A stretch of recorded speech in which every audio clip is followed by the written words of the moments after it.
Guys, what's some beef? And we're in.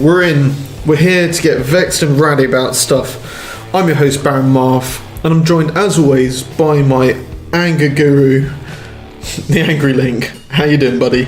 I suppose I should sort of live up to my namesake a bit more. But I'd like to think of on the calm, sort of inside it's burning and it's somewhat struggling to stay there. Well, look, we use our beef to basically vent our gaming frustrations of the week. And Link's setting out his soapbox this week. What you got, Link? How business stifles creativity. Damn you, business, and your money making.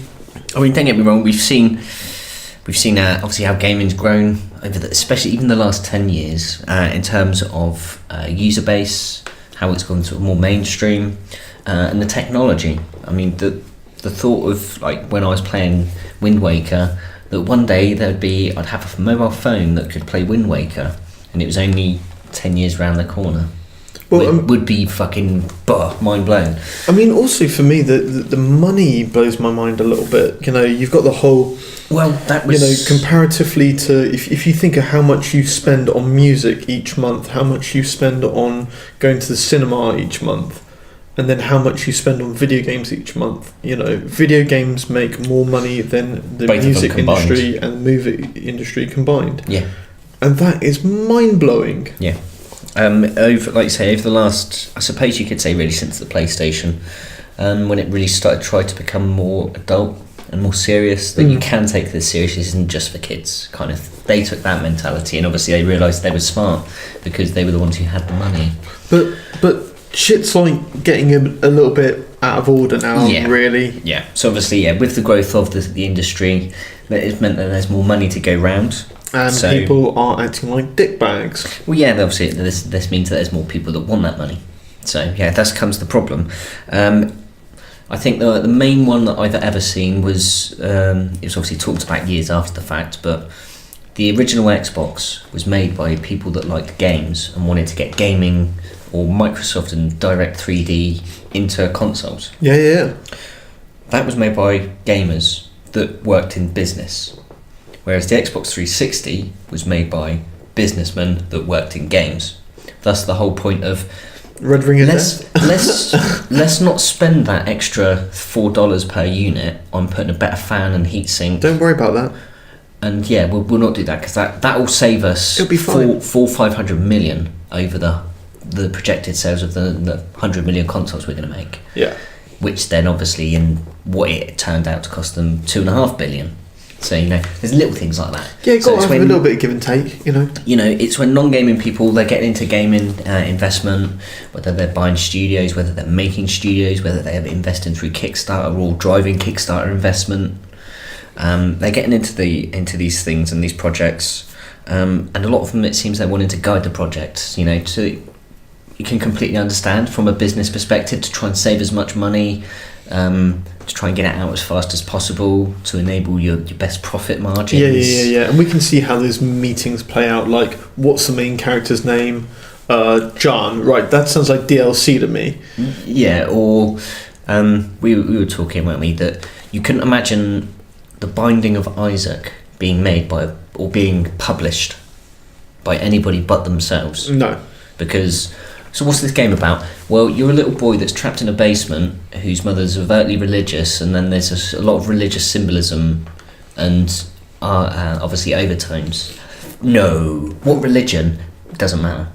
Yeah, touching it with a barge pole. Yeah, no. You said religion? No. No thanks. So yeah, one of the greatest games of the last 15 years in terms of the game itself and the whole... outside of the game, like the fourth wall breaking things, because there was this massive ARG that went on to the point that there was can't remember the name of them. You go and find stuff, someone gives you a clue. I'm thinking bounty hunt, but it's not a bounty hunt. No, something hunt, geocaching hunt. But yeah, that's it. But you set up loads of little elaborate puzzles and thing to the point that someone's actually gone out.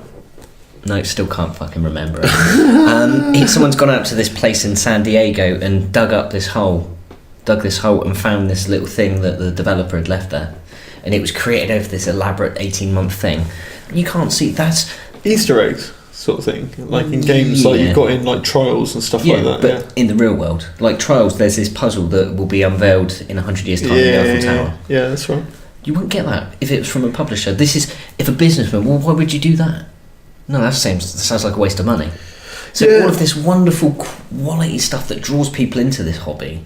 For me, it's more about how they carve up the game you're making. You know, I hate to see the things where they keep saying to you, "Great news, we've got this new pack of DLC which is coming your way in the fall," and I'm like, well, how much of this is game that I should have just got for my money? Or how much of it was old DLC that they've brought forward, Call of Duty, from previous games that you've played for hundreds of hours. You know the maps that you know and love.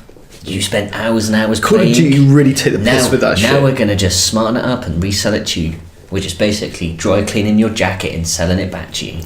Honestly, they really take the piss. Yeah, so like you say, some of the season pass stuff, some of them are a bit ropey. The relentless, meaningless DLC, like you say, the map packs and all of that shit. Okay, map packs are great in themselves, but new modes with the map packs, do something different. Don't just sell me the same old shit. How often do you actually get one player storyline now in your DLC? You don't. Like, how much do you get one player storyline in most games now? Brutal. Unless they're walking simulators. Unless this is a story game. Yeah. This is just a story. Yeah, that's it. Yeah, pretty much. I mean, you can interact with that story.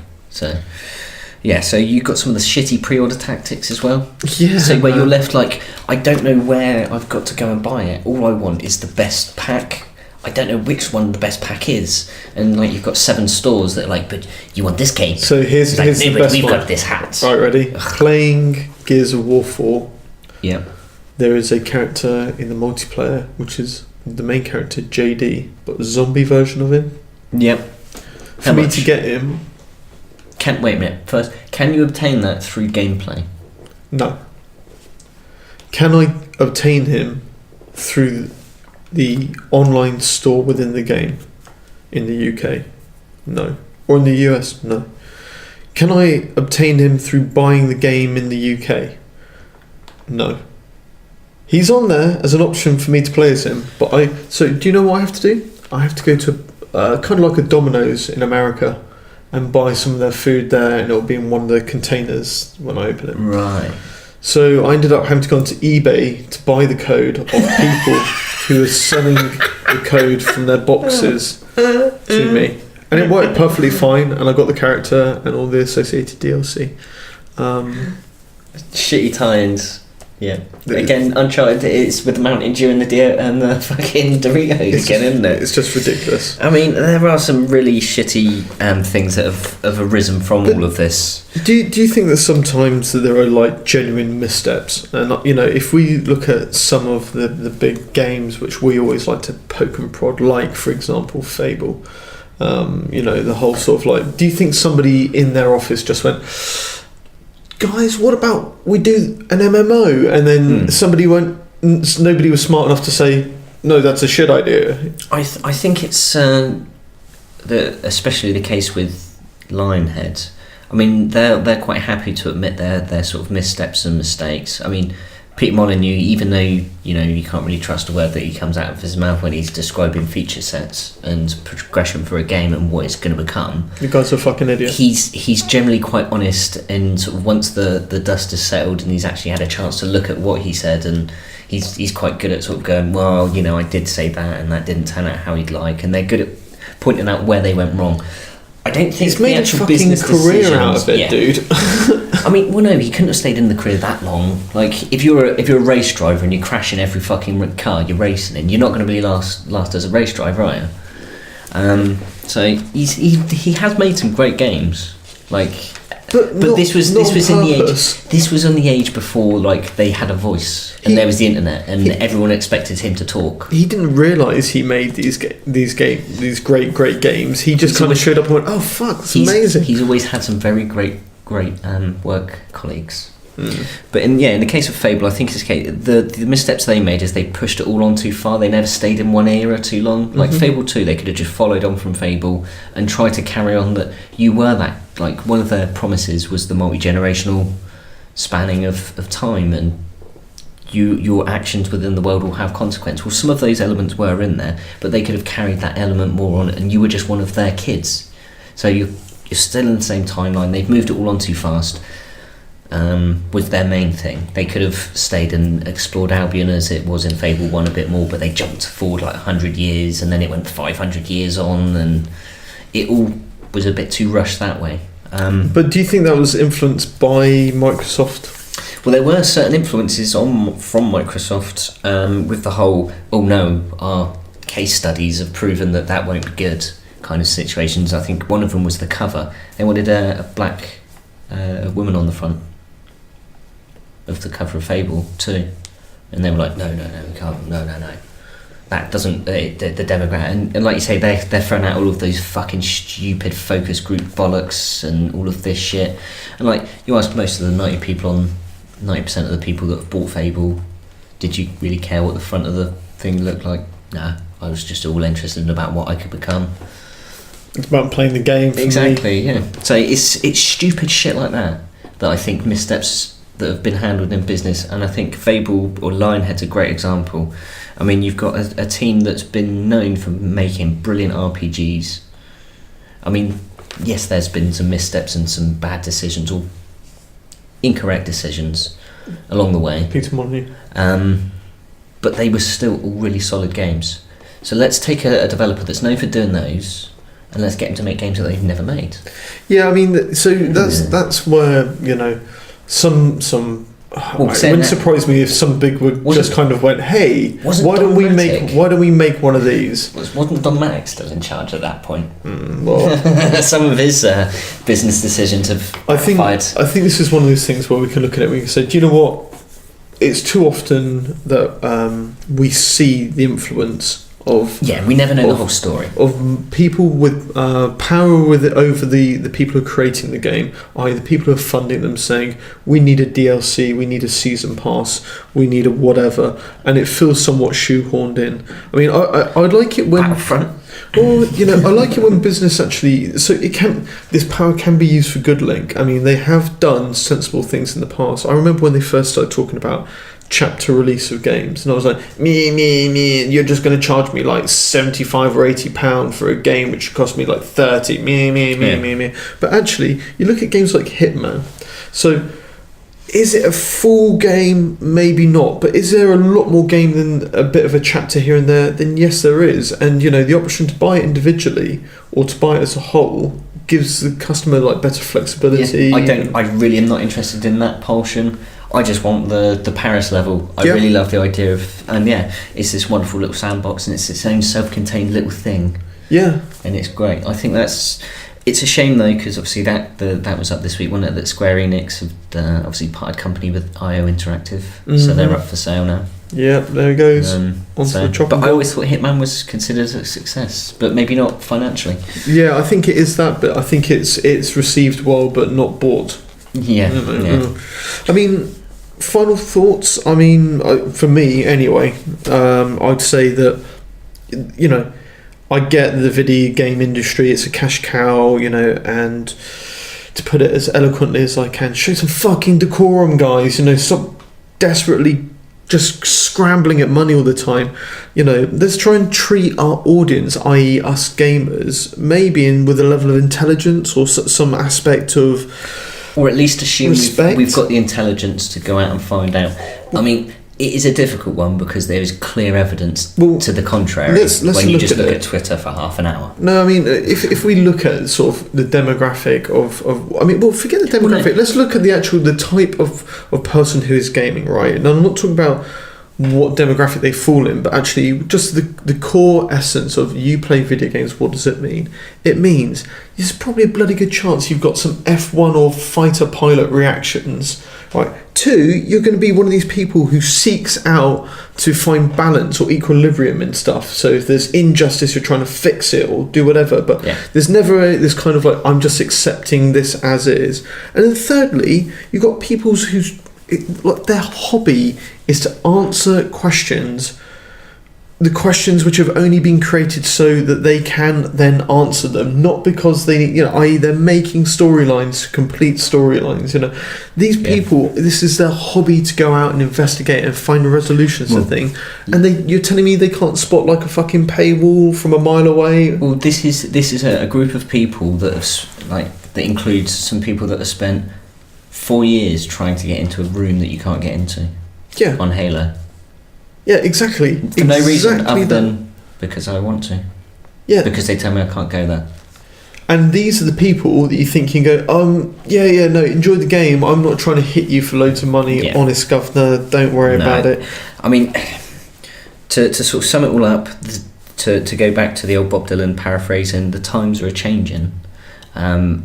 Whereas game development, I mean, Rare's a great example. You look at how 10 years ago, I mean, you'd... Honestly, there's been more leaks out of Apple HQ than there ever was from Rare. I mean, I quite happily state that as fact. I probably am wrong, but I'm in belief that I'm 100% correct on that fucking issue. Because you never heard anything out of Rare. Like the fact, 10 years ago, they were making Sea of Thieves. We wouldn't hear about it till next summer. We've told you about it, but... And literally, people have been, dragged off of site because they've dared to look in the wrong window. That kind of shit. That doesn't happen anymore. You've got the internet. How many suppressed stories have actually come out because people have got the internet and gone, nah man, have you seen this? Send, yeah. Yeah, exactly. Oh, we'll take that video down. You've got to take that video down. What, this one? Bleep, bleep. Or this one? Bleep, bleep. And it pops up everywhere. It's just you've got to look at your the people you're dealing with as not cattle, but actually probably as sharp, or if not, sadly, got more time or an energy to commit to this than you have as a job. Because it's their hobby, they want to do it. Yeah, they're willingly there, you're having to be paid. Yeah, so I would just be very respectful of who you're dealing with.